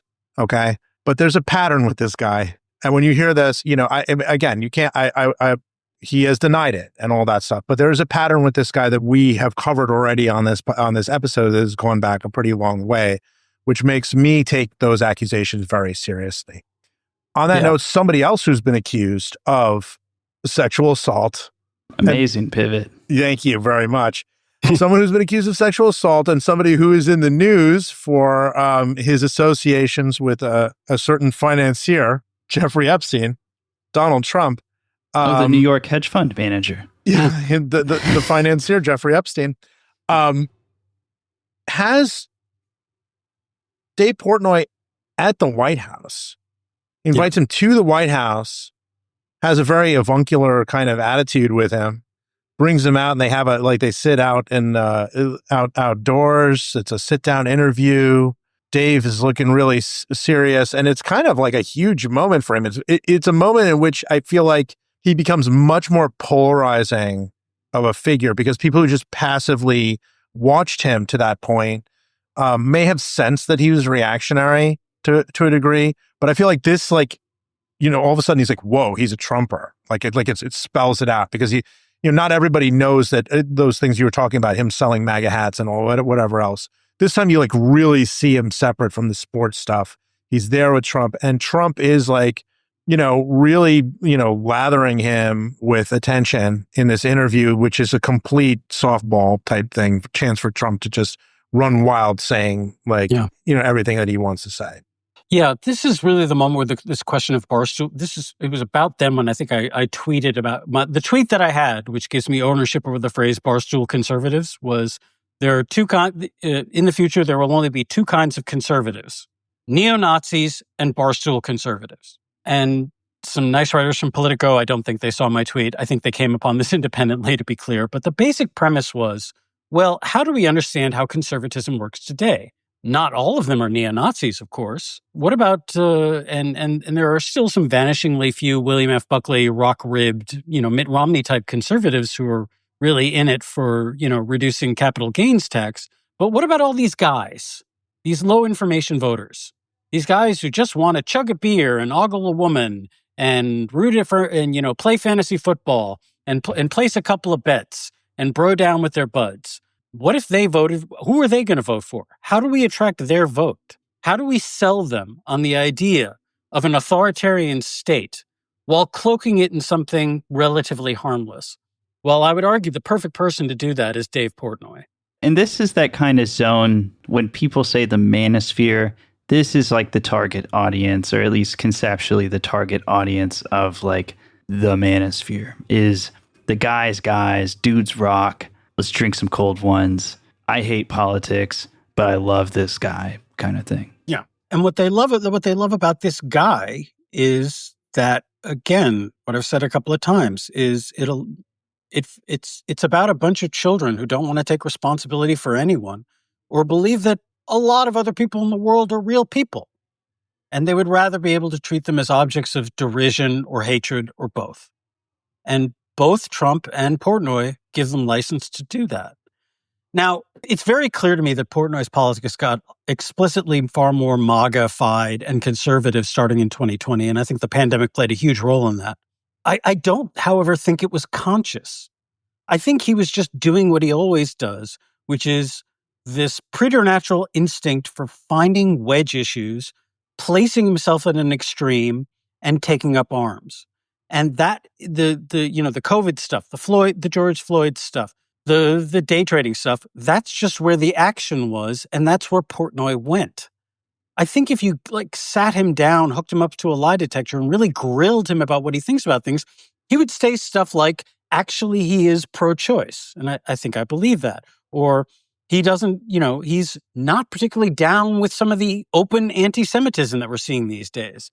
In fact, there was an incident very recently where Barstool, which, by the way, now has enough juice to be able to open Barstool-themed bars in various places, where a bunch of people showed up holding up a sign that said, "Fuck the Jews." And Dave Portnoy got livid about this. And his first response was to track down the people who did it, and he was going to give them a free flight to Poland to visit Auschwitz because he wanted to educate them about the history of the Holocaust. And then there was some more drama and whatever. It ended up not happening. The guy who did it backed out. And of course, he's just another influencer looking for an angle and didn't really care about it, blah, blah, blah. But Portnoy seemed absolutely baffled as to why the idea that someone would spout open anti-Semitism at a Barstool bar. That's not a place for guys in sheets. That's not a place for Patriot Front. The Barstool bar is a place for bros, hanging out, having a good time, chugging beers, watching the game, which, by the way, I enjoy all those things, and they're totally awesome, and you can enjoy them too. But he didn't understand, why are these white nationalists hanging out in my bar? I'm offended by that. I think it's the first time I've ever heard Dave Portnoy say he was offended, but he was offended by this. And he got very mad on air when another employee was giving him his own line back to him, saying, "What are you talking about?" This is Kirk Minahan, who used to be a Boston sports radio chud who got hired by Barstool. He's his own story. But Minahan was saying, "What, you want to ban jokes now? Jokes are illegal?" And Portnoy lost it. What do you want to do? What do you want to do with those guys in the bar? Put them in jail for 50 years? Fine. I don't care. I didn't say assholes. that. You're quite literally changing everything you say, Kirk. If you just want me to kick him out, not mention it, not care that this kid is anti-Semitic, shut up. If you just want me to ignore it, don't tell me to shut up. Shut the fuck up, you bald fuck. Okay, go ahead. How's that? Oh, it's kill. I'll never recover from that, Dave. Go ahead, continue. I'll never recover. Well, you're the one who big boss man, don't tell. I'll tell you work for me. Okay, go ahead, continue. You little bitch, you work for me. Sure, you bet. For now, oh, you continue. Don't?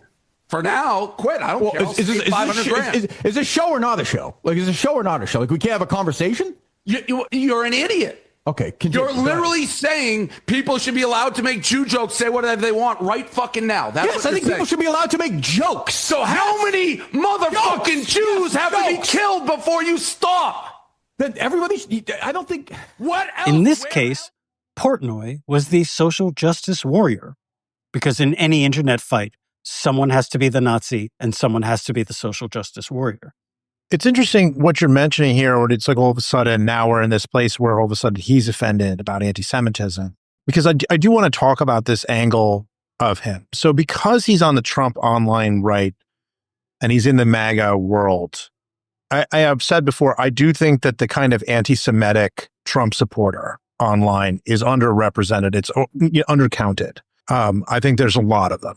There's a lot of them that are really driven by the idea that to actually be America first, you need to extricate Israel from our politics. And because they're MAGA and they're not it's not like in some sort of left criticism of war or something like that, it really comes down to we need to get rid of Jews, right? There's a lot, at least on the online spaces, not necessarily all as voters, but at least in online spaces, there's a lot of these people, and they're actually much more influential, I think, than people realize. Yeah. And they fucking hate Dave Portnoy.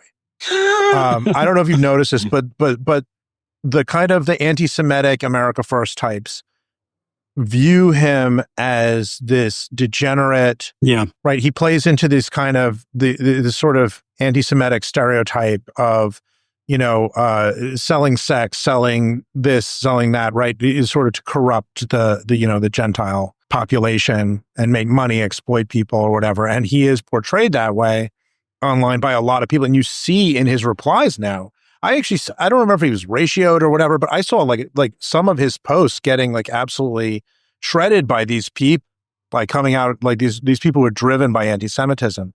And I don't know if it's like you lay down with dogs, you get fleas type situation in your mind. I mean, you're Jewish. I mean, I'm just curious, like what you think about that, because it seems like he seems a little shook, I guess is what I would say. I think he's absolutely shook. I don't think he had any idea that this existed. I think he stays very much in his lanes and is not the kind of person who is going to go and read a report from the Stanford Observatory about the rise of online extremism, for example. I don't think he is aware of who he has allied with, because, I mean, I get why the Trump campaign reached out to him and the Nelk boys and Rogan and all the other parts of the manosphere that they reached out to in 2024. By the way, Portnoy appeared, had Trump on shows in 2024 as well. Like Trump was the Barstool was part of their ground game, both in 2020 and 24. But other parts of the manosphere took over in a weird way for Portnoy. And I think he absolutely has no idea what this is beyond someone is attacking me. But the reason that they were brought in for the first place was to create a permission structure for the people who aren't explicit neo-Nazis to get on the Trump train. And that's what Portnoy was doing.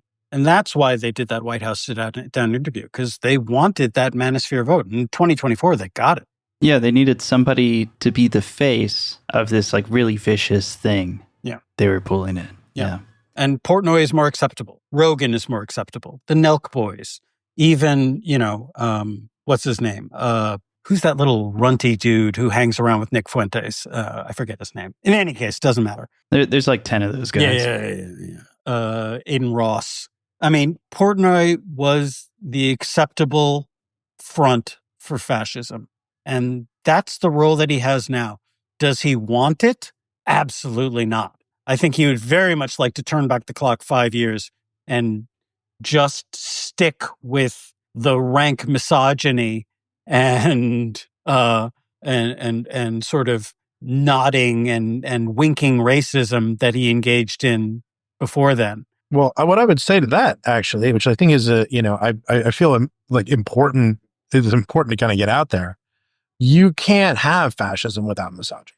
It is but I mean, I'm not saying anybody, this is like a revolutionary thought about me, but it is the foot in for like so many of these guys. And you have a guy like Nick Fuentes who's had like so many questions about, his sexuality and all this other stuff. I mean, Nick, almost everything about what he says is like, we know already. Everything we know. Where he gets really creative is usually these horrific things he says about women. Like he'll talk about taking people back to the Middle Ages and like, we'll do this. We need this stone. I can't remember all of it, but I just like, those were the things that usually would pop off as the most shocking. So it's like even somebody like Nick Fuentes, it's such a driver and it's such a big thing for MAGA. It is really a misogynistic country in many ways. Yeah. And when we elected Trump, we really opened the door for just, this is a crazy amount of this. It's historically accurate. The Nazis were rife with misogyny. Go read some Hannah Arendt, kids. This is not anything new. And when you see those shows like, speaking into the manosphere, Nowhere, where they bring upon OnlyFans actors or women that they find and they figure out ways to humiliate them. Like the entire parts of the pickup artist scene, which are a huge entry point for Trumpist politics, they are entirely based around hatred of women. And Portnoy grew up online in a parallel track with all of these movements to the point where there really wasn't any difference at all. And I think that is the story of Dave Portnoy and how he became such an influential MAGA figure by marrying ostensibly sports coverage. I'm going to use air quotes around the word coverage there. With reactionary online politics. So, we're going to keep talking for a little bit, just kind of reflect on what we've covered here. But before we do, I also just have to say, Bob, thank you again for all the research and reporting you did that made this episode even possible. I mean, this is the, Bobby Silverman podcast featuring posting through it as far as I'm concerned, So thank you again. I'm sure your brain must just be so cooked. They would need to put you in a CAT scan or an MRI or whichever one they use on your noggin and just figure out how you're still alive. And I sort of point out, I'm sure the audience is also really grateful to Bob, because I think a lot of people who listen to this show are not probably just see Portnoy and don't really, you know what I mean? They the type of audience that we attract, I think, probably just sees Portnoy as an annoyance. So I think this is really, it just that's the way I would personally, if I didn't really scrutinize him like this. And I'm only doing it largely because of you. Thank you. And I'm sorry. And in addition to everything else, you're also a Mets fan. So I'm so sorry. Really, we need wait. We're not spending time talking about the Mets bullpen today, okay? That is off limits. It's worse than that. It's Mets-Jets, and we share it. We went to a Jets game together. It was a good time. Bob, question for you as somebody who's covered Barstool and Portnoy. Post-2024 election, the kind of hot thing in Democratic fundraising, according to some reporting by places like the New York Times, is trying to find, the left-wing equivalent to people like Joe Rogan or Dave Portnoy or whatever. There's all this renewed interest in understanding the quote-unquote manosphere. We're getting sort of round 2 of the, Nazi next door style pieces. Again, I'm not saying Dave Portnoy is a Nazi, but that style of piece of presenting them as a curiosity to be understood, and it's educated liberal bait stuff, right?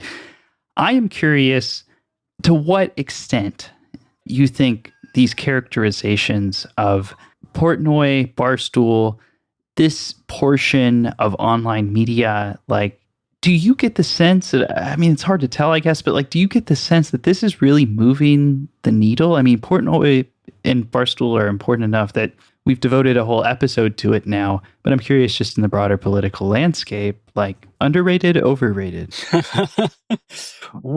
Don't make me go full Bill Simmons and say, is Barstool having a moment?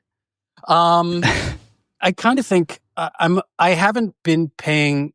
I think the last story I did on Barstool was about 2 years ago, and I really honestly haven't been paying it as much attention to them since then. I kind of think, given the state of the country right now, I think that the kind of content and the kind of influencers that have sprouted up around Portnoy have gotten so extreme that I don't think he's as centered as he was a decade ago or 8 years ago. I think whatever comes next is going to be wildly different. But again, we're in such a moment right now, living in a competitive authoritarian regime. It seems very hard for me personally to care too much about what Dave Portnoy says and does, let alone what his site does. We didn't really have a chance to get into it, but for anyone who's interested, I would encourage everyone to read the last story I reported on Barstool, which was in 2023, which is a long examination of how a great deal of their success is just built on theft. They steal a lot. And the stealing is about increasing their social media footprint. And the reason advertisers sign up for them is because their social media sites just keep growing and growing and growing and growing. And part of the way in which they grow is that they steal stuff all the time. This is the entire site is powered by a mountain of theft. And what they're selling to advertisers is not just the site's social media presence, but literally Portnoy's social, like, Twitter account. Like, they count engagements against that when they're calculating how many ad dollars they're going to spend on Barstool. That's via Dave Portnoy, who said that. And as a strategy, I kind of got to tip my hat to him, man. That's brilliant. People think social media numbers are real and can actually move product, then that's what he'll give them.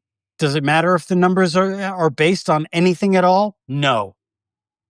But he'll keep going there. And if you want me to say, what do I credit Dave Portnoy for? That would be it, first and foremost. But as far as understanding Barstool now, for better or for worse, and I think the world would be a better place if Portnoy was the most stark example of misogyny among the influencer set. And for worse, I don't think he is right now. I think the fact that he's getting ratioed by Nazis online should let you know exactly where Barstool and he sit in the zeitgeist. Jared, who the hell is Dave Portnoy? Well, like I said earlier, I think Dave Portnoy is somebody who runs a sports website, but his social impact was what he laundered through it. Not necessarily, I can't recall a single like Barstool article covering a sports event that I thought like, oh man, they really got the scoop on like this trade happening, or really got the scoop on like this ownership change or whatever. It's a skeezy blog that marries the topic of sports with a whole host of just gutter shit. And I think Dave Portnoy is the humanoid embodiment of that model. And I also think he's just a hustler. It's like he is headstrong and has found a way, despite scandals, despite the fact that the website's really not actually driving that much traffic to the site, right? He has found a way to force success with it. And that's who I think Dave Portnoy is. Mike, who the hell is Dave Portnoy? I'll try to keep it short here. I just want to say that to me, Portnoy is a living symbol of what America is right now in this moment. Like, this is what this, it's just exactly this, sadly. Shitty content, low effort, taking shortcuts everywhere you can possibly go, dehumanization of women, patriarchy, and stupidity. It's perfectly. My sister said he has a face like a rage troll. I would agree with that. I mean, like his charisma is basically centered around being a complete fucking dick. It may be attractive to some very insecure men, but I just feel like that's where America is. That's why we elected Trump not once but twice and almost 3 times. So, yeah, I think he sucks. I hate the fucking Celtics. And when we beat the Celtics, Knicks fans, when we beat the Celtics, so was Bottoms. I was so excited largely because of how much I dislike Dave Portnoy, and it shouldn't be like that. I should just be enjoying the Knicks, but I had to actually savor it because I can't stand this guy. Bob, who the hell is Dave Portnoy? I think the thing about Dave Portnoy is whether it would have changed a single thing, I don't have any idea. But when, I was doing the majority of my reporting on him and the website from about 2018 to 2021, I would say, mainly 2018, 2019 is when I mainly was reporting on him. And it's another instance where this is someone where I thought, and as we said, sites like Deadspin were covering him extensively in 2016, 2017. It's one of those instances where a lot of people in the press, when those stories came out, were sort of confused or wondered why anyone would care about this guy and why it was important to write this up. And I think as you said, Mike, he is very much a harbinger of what was to come. And I think if the world had paid more attention to not just what was reported in 2016, but what those women went through in 2012 and what all kinds of women went through at the hands of Dave Portnoy, and really treated what they said seriously, maybe, just maybe, we might be in a better place now. Well, I think that's a good place to wrap it up. just a reminder before we get out of here, as a thanks for all of Bob's tireless work, part of your tip jar donations this week, link in the description, is going to take our friend Bobby here to go see the Mets with Mike. It's a Make-A-Wish fund for a sad sports fan. Think about it that way. We're going to get him a ticket. We're going to buy him a couple beers, a hot dog if you guys come through, you know? I mean, I'm pescatarian. This is peak Barstool activity. I'm going to go to a sporting event with a male comrade and possibly imbibe beverages. Come on, let me bro out. If you support healthy men's relationships, you'll donate to the tip jar. Okay, I can't do this. Leave it in. Let's get the I fuck say out leave of here. it in. Let's get out of here. Bob, where can people follow you, check out your work, send you a note of appreciation, or ask you to guess whose ass that is? Yeah, if you want me to guess someone's ass, I'm on Blue Sky at bobbysilverman.bsky.social, and that has contact info where if you'd like to drop me a line, you can find me there too. Mike, you want to close this out? Yeah, go ahead and guess my ass. Thanks, everybody. You guys are the best, and we'll be back next week. We'll see you then.